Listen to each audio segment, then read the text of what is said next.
My name is Claire Bennett. I'm 30 years old. And the worst thing about being forgotten by your family isn't the silence. It's the precision. It's realizing they didn't forget at all. They remembered exactly what day it was. They dressed for it, booked a table for it, ordered a cake for it, smiled for photos because of it. They just decided the birthday only belonged to my brother. On the morning I turned 30, I texted Nolan the way I always did. "Happy birthday. Hope today's good to you." He replied 3 hours later with a thumbs up. That was it. No call from my mother, no text from my father, no message from my aunt. My uncle said nothing.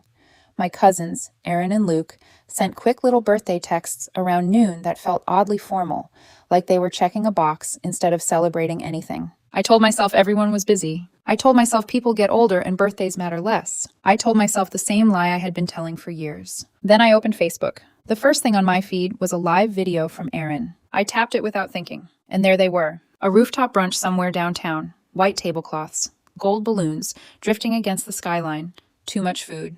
Too much sunlight.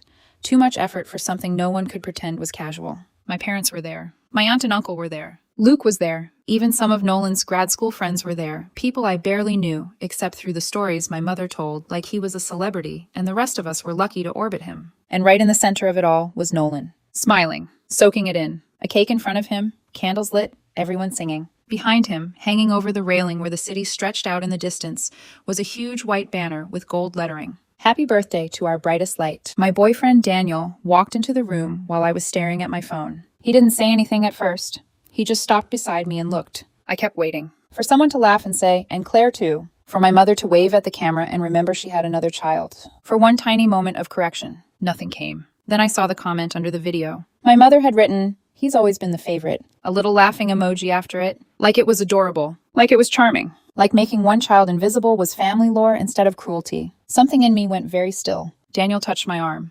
"Claire." But I didn't answer. Because sadness would have been easier. Anger would have been easier. Instead, I felt something colder. I felt finished. Nolan and I were born on the same day, 5 years apart. My parents used to call it their miracle story. When we were kids, that made me feel special. 2 cakes, 1 party, same guests, same decorations, same photos. I never minded sharing. At least not when I was little enough to believe shared meant equal. But around the time Nolan turned 16, the balance changed. My mother said he needed his own celebration, his own identity, his own space. Funny how no one ever said I deserve mine. After that, I became the easy one. The daughter who understood. The daughter who didn't make a scene. The daughter who called first, texted first, remembered dates, sent gifts, forgave tone, forgave silence, forgave everything. Nolan never really had to give anything back. That was just how he was. And I let that sentence excuse years of selfishness, because the alternative was admitting my family saw his needs as permanent and mine as negotiable. I watched the live stream until it ended. Then I liked the post. A minute later, I left a comment. "Make a wish while you can." 2 weeks earlier, Nolan had called me in a panic. His graduate stipend was delayed. Rent was due. He was short on money and too embarrassed, apparently, to tell our parents. I had said I'd handle it, because of course I had. I always handled it. The transfer was for $7,800, enough to cover his housing and buy him time until things stabilized. I had scheduled it for Monday and thought nothing of it. Helping him had become muscle memory by then. Painful, expensive muscle memory. That night, after the rooftop video, after my mother's comment, after 30 years of being told without words where I stood, I sat down at my laptop and opened the transfer. My finger hovered over the screen for maybe 2 seconds. Then I canceled it. No speech, no tears, no grand declaration. Just one click. Daniel was in the kitchen rinsing dishes when I walked in. He took one look at my face and said, "What did you do?" I stopped rescuing him. He dried his hands slowly.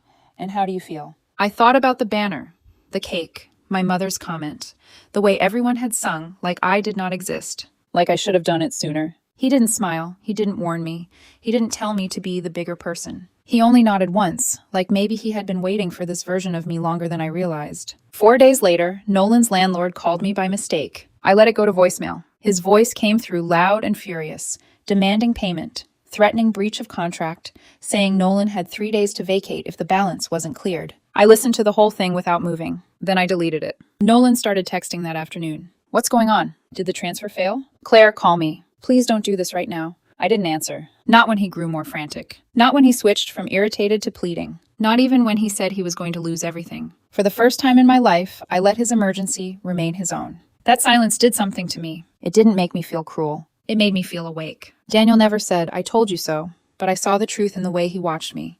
He had spent years observing this family from the outside, watching me excuse what he would never have tolerated from his own. He knew this wasn't about one brunch. It was about a system. Nolan stopped messaging after the fourth text. Then my mother called. I let that ring out too. Her voicemail was almost insultingly normal. Hi, sweetheart. Call me when you have a second. It's family related. Not one mention of my birthday. Not one apology. Not even a fake one. That evening, Daniel and I were folding laundry in the living room when I played the message aloud. He looked up sharply when it ended. Don't. So I didn't. But my mother wasn't finished. A few hours later, she texted me a picture. Nolan was standing on the curb with his things packed into black trash bags, one duffel at his feet, laptop bag over his shoulder, looking stunned in that particular way people do when consequences finally arrive after a lifetime of exemption. Under the photo, she wrote, I hope you're happy. I stared at the message for a long time. Then I locked my phone and set it face down. The next call came from my cousin Erin. Her voice was careful, too careful. She asked if I was okay. I said I was. She said the birthday brunch had been awkward, that she hadn't realized until later how strange it was that nobody had even mentioned me. That lie was almost sweet. Then she asked, very softly, did you cancel Nolan's housing money? Yes. A pause. Then, you know he's moving back in with your parents, right? I went cold. Because my parents' house still had one thing in it that mattered to me more than any inheritance, more than any grudge, more than my brother's suffering. Leo, my golden retriever. 2 years earlier, after our daughter was born, Daniel and I had given Leo to my parents temporarily because our apartment was too small and Leo needed a yard. They had promised it was only until we found a better place. Then time passed, they got attached, and every conversation about bringing him home became complicated. But Leo still knew my voice. He still barked when they put me on speaker. He was still mine in all the ways that counted. I hung up and just sat there. Daniel looked at me from across the room. What? I swallowed. Nolan's moving back into my parents' house. His expression changed instantly. He knew what lived there too. Leo? I didn't answer, because suddenly the birthday wasn't the worst thing they had done. It was only the beginning. 2 days later, Leo was gone. I found out because Luke sent me a link with no context. Craigslist. At first I thought it had to be a mistake. Some random dog, some other family, some impossible coincidence my brain was trying to turn into a pattern, because that was what hurt people did when they were waiting for the next blow. Then I opened the listing. Beautiful purebred golden retriever. Great with families. 6 years old. Rehoming due to lifestyle changes. The photos were unmistakable. Leo in my parents' backyard. Leo under the old oak tree where he used to dig until his paws were muddy. Leo wearing the same red collar I bought the week before Daniel and I moved in together. The contact email on the post belonged to my father. I didn't cry. Daniel did. Not loudly, not dramatically. His eyes just filled while he stared at the screen, and that somehow hurt more than if he'd shouted. He had loved Leo too. He had been the one who used to throw tennis balls until his arm was sore. The one who let Leo sleep by the couch when I was too strict about fur on the furniture. They didn't even call, he said quietly. No, they didn't call. They didn't ask if we wanted him back. They didn't say they were overwhelmed. They didn't offer explanation, warning, negotiation, mercy. They just listed him, like a lamp, like a chair, like some household object that had become inconvenient the second their son needed more room. And that was the moment everything inside me locked into place. This was not about practical decisions. This was punishment. This was my family telling me, in the most precise language they knew, that if I refused to protect Nolan, they would hurt anything I still loved. I think they expected me to panic, to call crying, to apologize, to beg. Instead, I went silent. That silence bothered them more than rage ever could. Daniel sat beside me on the couch and took my phone out of my hand. Don't call them tonight. I wasn't going to. Yes, you were. He wasn't wrong. A part of me still operated on old programming. Fix it.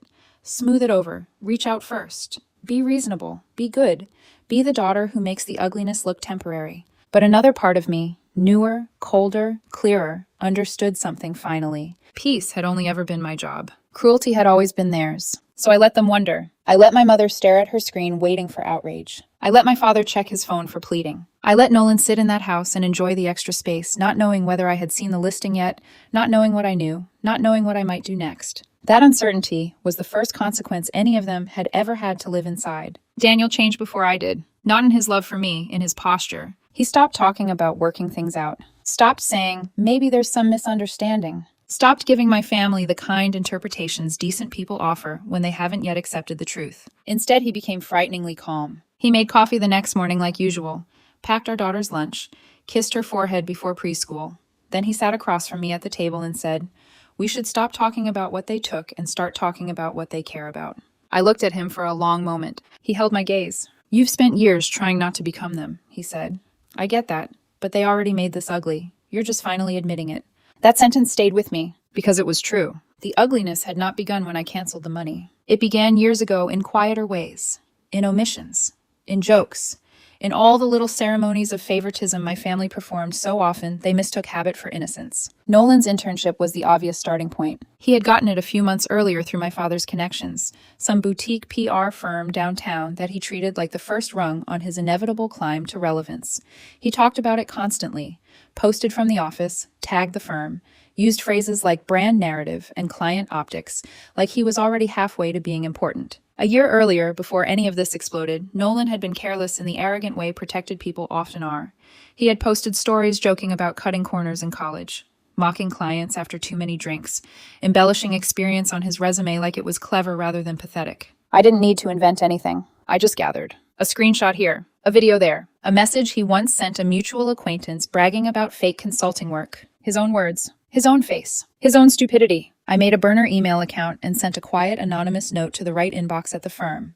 Nothing hysterical, nothing dramatic. Just enough to raise questions. Enough to make perception feel risky. In Nolan's world, image was substance. That was why it worked. 3 days later, he posted a black screen on Instagram. Some people will smile in your face and gut you the second you turn around. After that, the office photos stopped. The desk selfies stopped. The cheerful little captions about hustle and growth stopped. A week later, Daniel checked Nolan's LinkedIn and found the internship gone. No mention of it. No trace. Just erased. I remember the strange stillness that settled over me when I realized it had happened. Not triumph. Not joy. Just the eerie feeling of a pressure point finally being found. Still, I didn't say anything. The point wasn't to brag. The point was to let them suspect. To let my parents look at Nolan's unraveling and wonder whether I had started touching other parts of their life too. And they noticed. My mother made her Facebook private. My father stopped texting altogether. Nolan stopped posting pictures from inside the house. For a few days, I almost believed they might retreat. Then Daniel's mother called. She had run into my mother at a church fundraiser, one of those polished little community events where people wore pale colors and exchanged gossip in smiling voices. According to her, my mother had been going around telling people I was having a difficult emotional period, saying Daniel was being so strong, saying she was worried about me. It was elegant in a sick way. If I got angry, I would look unstable. If I stayed quiet, they could keep building the story. They were trying to pre-write my character before I could speak for myself. That was when anger gave way to clarity. This wasn't a feud. It was reputation management. The family version. A week later, the certified letter arrived. White envelope. Family attorney's office in the corner. I hadn't heard from that lawyer in years. Not since my grandfather's estate paperwork, when I was too young to understand how money changed the temperature of a room. I opened it standing in the kitchen while Daniel dried dishes. 1 page. No greeting worth remembering. Just formal language informing me that my parents had revised their estate arrangements. Effective immediately, I was no longer a co-beneficiary to the family house. The property, along with associated interests, would pass solely to Nolan. I read it twice, then handed it to Daniel. He read it slower than I had. His jaw tightened halfway through. "This isn't punishment," he said. "No, this is removal." Yes, that word mattered. Removal. Not discipline, not distance, not disappointment. Erasure. They were not trying to correct me. They were trying to write me out. Daniel set the paper down and looked at me with an expression I'll never forget. Not pity, not even anger, but recognition. Like he was watching me cross a line inside myself and knew I would not come back the same. "What do we take from them next?" he asked. The question should have frightened me. Instead, it felt honest. For so long, I had been the only one in the family expected to absorb pain without redistributing it. I was the emotional landfill, the one who translated cruelty into misunderstandings and neglect into stress and favoritism into personality differences. Not anymore. By then, it had become obvious Nolan still didn't understand what was happening. My parents did, at least partially. They had gone quieter, more strategic. But Nolan? He was always slow with consequences. His whole life had trained him to be. He stumbled, someone caught him, and he called that survival skill. Now no one was catching him, and he was starting to panic. He showed up online a few days later behind a folding table at a weekend street market, selling screen-printed hoodies with cheap motivational slogans on them. He was rebranding himself already, pivoting from disgraced intern to entrepreneur with the same hollow confidence he used for everything else. He'd posted his Venmo handle publicly, his full name still attached. Caption boasting about doing real numbers this month. That alone might have meant nothing. But there were also tagged stories, little bragging clips, cash-only captions, no mention of records, no sign he'd thought even one step beyond the thrill of attention. So I sent one more anonymous report, this time to the IRS tip line. Not because I needed a dramatic takedown, because scrutiny itself was the point. A file, a delay, a complication. One more stone in the shoe he had never had to walk in before. Daniel stayed out of the details, but not out of the war. He didn't ask what exactly I sent. He didn't ask for plausible deniability.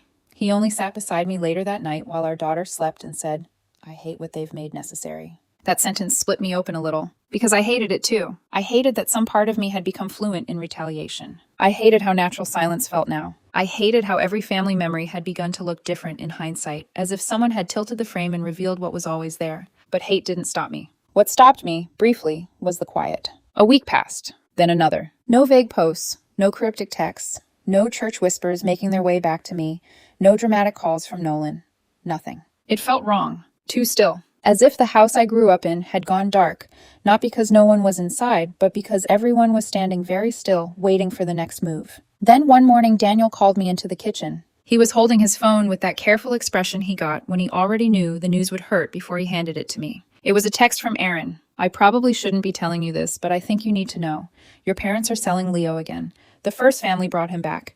Your mom put up another ad with a higher price. She said she can deliver." For a moment, I couldn't breathe. Returned. Priced higher. Delivered. Like he was inventory. Like every attachment he carried was a defect. Daniel took the phone gently from my hand and read the message himself. Then he looked at me. "We're not letting that happen." There was no hesitation in him at all. No moral speech. No warning about escalation. Just certainty. That night we made calls, not to my parents, but to someone who could interfere without asking their permission.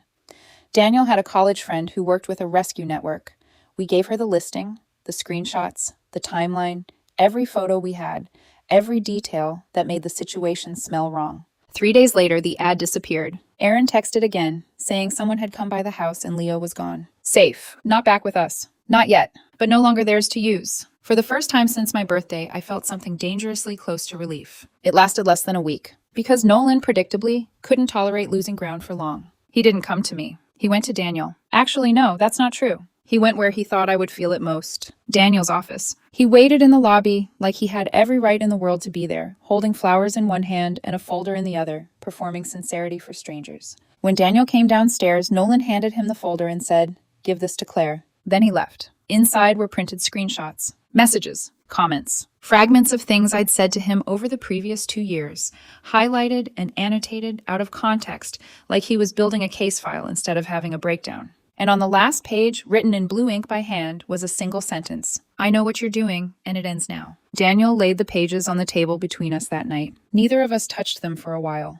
Then he looked up and asked, very quietly, "So what's next?" I stared at the note, at Nolan's frantic attempt to sound dangerous, and felt something shift again. Because the next move was no longer about him. It was about the people who had taught him that intimidation worked. And for the first time, I had the terrifying feeling that what my parents were protecting wasn't just their son. It was something else, something bigger, something buried. For a while, everything went quiet. Not the kind of quiet that feels peaceful. The kind that feels staged. Like a room where a fight just ended and everyone is pretending they didn't hear it. No more passive-aggressive posts from my mother. No more cryptic quotes about betrayal from Nolan. No more concerned messages filtered through extended family. Even the house that had always been loud with tension and commentary and control, felt distant, like it had pulled its curtains closed. Daniel noticed it before I did. "They're regrouping," he said one night while we were cleaning up after dinner. I rinsed a plate a little too hard. "Or they're scared." He shook his head. "People like your parents don't scare easily. They plan." That word stuck with me. Plan. Because that's exactly what it felt like. Not retreat. Preparation. A week later, something shifted again. Daniel called me into the kitchen early one morning. He was already dressed for work, coffee untouched in his hand, his expression unreadable in a way I'd learned to take seriously. "You need to see this." He handed me his phone. It was a message from Aaron. Longer this time. Careful. "I shouldn't say anything, but something feels off. Your mom told people Leo was adopted, but I saw him at the house yesterday, and I think they wanted you to believe he was gone. I don't know why. I'm sorry." For a moment, the room tilted. "He's still there?" I asked. Daniel didn't answer immediately. He didn't have to, because the answer was already sitting heavy in my chest. They hadn't lost Leo. They hadn't been forced to give him up. They had staged it. The listing. The photos. The silence. They let me believe he was gone. Let Daniel grieve him. Let us scramble to save him. All of it manufactured. A test. Or worse. A trigger. "They wanted you to react," Daniel said quietly, "to push you into doing something reckless." I nodded slowly. That made sense. Everything they'd done up until now had been about control. About framing the narrative before I could. About making sure that if anything escalated, it would look like I started it. If I'd shown up screaming, If I'd threatened them, if I'd made one visible mistake, they would have had exactly what they needed. Proof. Instead, I'd stayed quiet, and they didn't know what to do with that. I sat down at the table, my hands cold. They're not just protecting Nolan, I said. Daniel watched me carefully. They're protecting something else. That was the first time I said it out loud. And once I did, it didn't feel like a theory anymore. It felt obvious. The inheritance letter, the sudden urgency, the way they escalated from emotional manipulation to legal removal so quickly. That wasn't just about family dynamics. That was about assets, about control, about something they didn't want me anywhere near. The next piece came faster than I expected. 2 days later, Nolan showed up again. Not at our place, not at my office, at Daniel's. This time he didn't pretend to be polite. He didn't bring flowers. Just the same folder, thicker now, more organized, more desperate. Daniel told me everything when he got home. He waited like last time, he said, dropping his keys on the counter. But he looked different. How? Like he hasn't slept, like he's running out of options. I didn't respond, because I knew that look. It was the same one he'd had when we were kids, and something finally didn't go his way. The difference now was that no one was fixing it for him. What was in the folder? I asked. Same idea, Daniel said, but messier. He's trying to build a narrative, that you've been targeting him for years, that you're unstable, that this is personal, not reactive. I let out a quiet breath. Of course he was. That was the only story that made sense to him. That I'd snapped, that I'd changed. Not that I'd finally stopped tolerating things. Daniel hesitated for a moment before adding, there was a note again. What did it say? He met my eyes. This ends now, Claire. I'm not letting you destroy everything. I almost laughed. Not because it was funny, because it was revealing. He still thought this was about him, about his internship, his housing, his image. He didn't understand the scale of what was happening, but someone did. That night, the call came from Luke. Not Aaron, not my parents. Luke, which in itself was unusual. He had always stayed neutral, the kind of person who avoided conflict so completely that he disappeared whenever things got complicated. His voice was low, rushed. Claire, I need to tell you something. And you didn't hear it from me. I sat down slowly. Daniel turned off the TV and moved closer without saying anything. Okay, I said. Luke exhaled. Your parents are freaking out. That didn't surprise me. What about? There was a pause, long enough that I could hear him deciding whether to continue. Then, it's not just Nolan. It's not even mainly Nolan. My chest tightened. What do you mean? Another pause. Then quieter. It's the basement. The word hit harder than I expected, because the basement had always been off, even when I was younger. It was unfinished for years, just concrete and storage and that old water heater that made a constant humming noise. Then, suddenly, my dad renovated it, turned it into a rental space, talked about how smart it was, how much money it would save. But he never let anyone go down there. Not really. Not without him. Not alone. I don't understand, I said carefully. Luke's voice dropped even lower. There are documents down there. Financial stuff. Stuff he was supposed to report. And Claire... He hesitated. Some of it has your name on it. Everything inside me went still. My name? I repeated. Yeah, he said. I didn't see everything, but I saw enough. Files, old accounts, things that don't look clean. And now that the city's sniffing around because of that complaint, I didn't ask how he knew about the complaint. That part didn't matter anymore. What kind of accounts? I asked. I don't know exactly, but your dad's been moving things. Fast, boxes, files. He's scared they'll get inspected. Daniel's hand found mine under the table. Cold. Steady. Why would my name be on anything? I asked, more to myself than to Luke. I don't know, he said.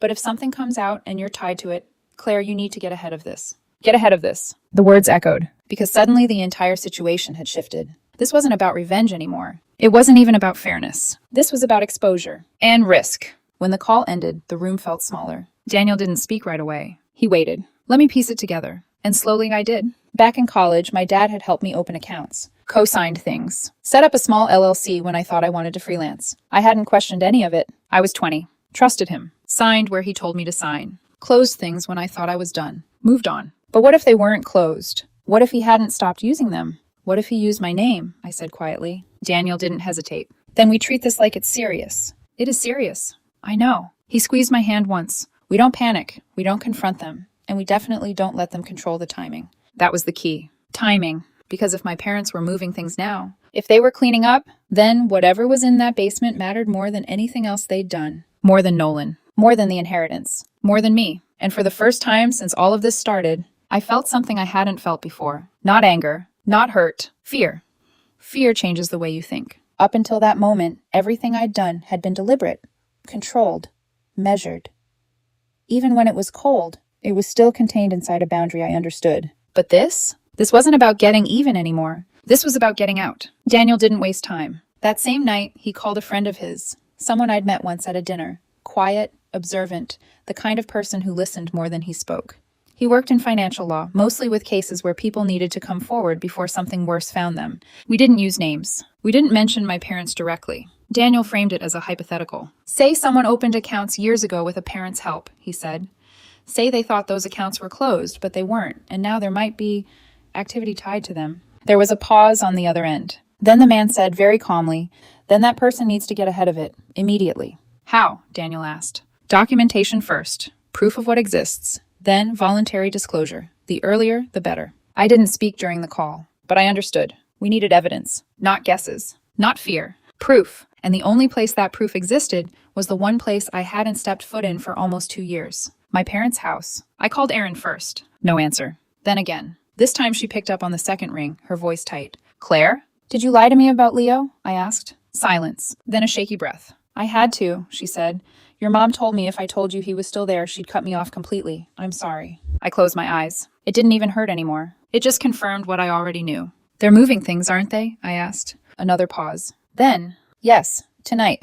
Boxes from the basement. I think they're trying to clear it out. I didn't say goodbye. I just hung up. Daniel was already grabbing his keys. We didn't discuss it. We didn't debate risks. We just moved. The drive felt longer than it was. Every street closer to the house pulled something old and heavy into my chest. Memories layered over instinct. Familiarity colliding with distance. When we finally turned onto the block, the house looked the same. Lights off in the front. Quiet. Controlled. But in the back, movement. A van I didn't recognize. 2 men carrying boxes wrapped in black plastic. Fast. Careful. Not casual. Daniel parked down the street. I'll come with you, he said. I shook my head. No, if this turns into something, you stay out of it. He didn't argue, but his hand caught mine for a second before I stepped out of the car. Be careful. I nodded once. Then I walked. Up the driveway. Past the side yard. Straight to the front door. I knocked. Hard. Once. Footsteps inside. Then the door opened. My father stood there. For a moment, neither of us spoke. But I saw it immediately. The shift. The calculation. The fear.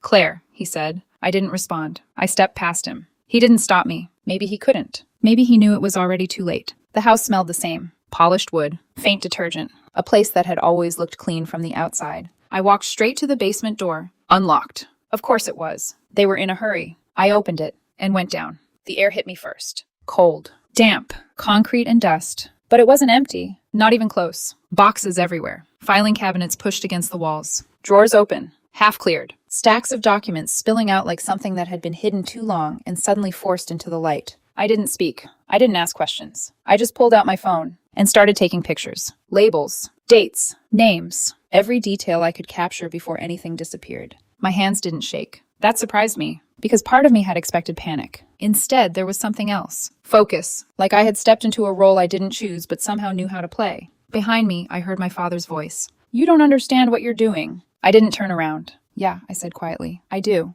Because now it made sense. The urgency. The inheritance. The sudden need to erase me. If something in those files tied back to me, then I wasn't just inconvenient. I was dangerous. To them. I took one last photo. Then I walked upstairs. Past him. Out the door. And back into the night. Daniel didn't ask questions when I got in the car. He just drove. Yeah, he murmured. Yeah. Every photo. Every document I could identify. Every detail that felt even slightly off. The lawyer called me 3 hours later. No hesitation. No softening. This isn't just irregular, he said. This is exposure, potentially criminal. I sat at the kitchen table, Daniel across from me, our daughter coloring quietly in the next room like the world wasn't shifting under our feet. What do? I asked. You cooperate, he said. Fully. Before this breaks publicly. That's your protection. Protection. From my own family. 2 weeks later, everything started moving fast. My father was served. Officially. No warning. No chance to spin it. Daniel and I sat in a quiet office answering questions I never thought I'd have to answer. About accounts I didn't remember opening. About signatures I barely recalled. About transactions I never authorized. It felt surreal. Like someone had written my name into a story I never agreed to be part of. My mother disappeared from social media. Completely. No more carefully crafted posts. No more public image. Just silence. Nolan didn't call. Not at first. Maybe he finally understood something bigger was happening. Or maybe he was still waiting for someone to fix it. But no one was fixing anything anymore. And then, one morning, Daniel walked into the room holding his phone. He didn't say anything. He just turned the screen toward me. A news article. Small. Buried in the business section. but clear enough. Family under investigation for multi-year financial misconduct involving undisclosed offshore accounts. No names, but enough detail. Enough for anyone who knew us to connect it. I stared at it for a long time. Not because I was shocked, because I wasn't. Because somewhere along the way, I had already accepted that this was how it would end. Not with an apology. Not with closure. With exposure. 10 minutes later, my phone rang. Nolan. I let it ring twice before answering. Silence on the other end for a second. Then, you did this? Not a question. A statement. I didn't respond. He exhaled sharply. They're losing everything, he said. You know that, right? Still, I said nothing. Because for the first time in my life, I didn't feel responsible for what happened to them. He waited, then hung up. Just like that. No apology. No understanding. Just blame. I set the phone down. Daniel reached across the table and took my hand. Outside, the day moved on like nothing had changed. But everything had. Because for the first time, I wasn't the one holding the weight of the family. They were, and they finally knew what it felt like. A week later, we got a call from the rescue. Leo was safe. And this time, he was coming home.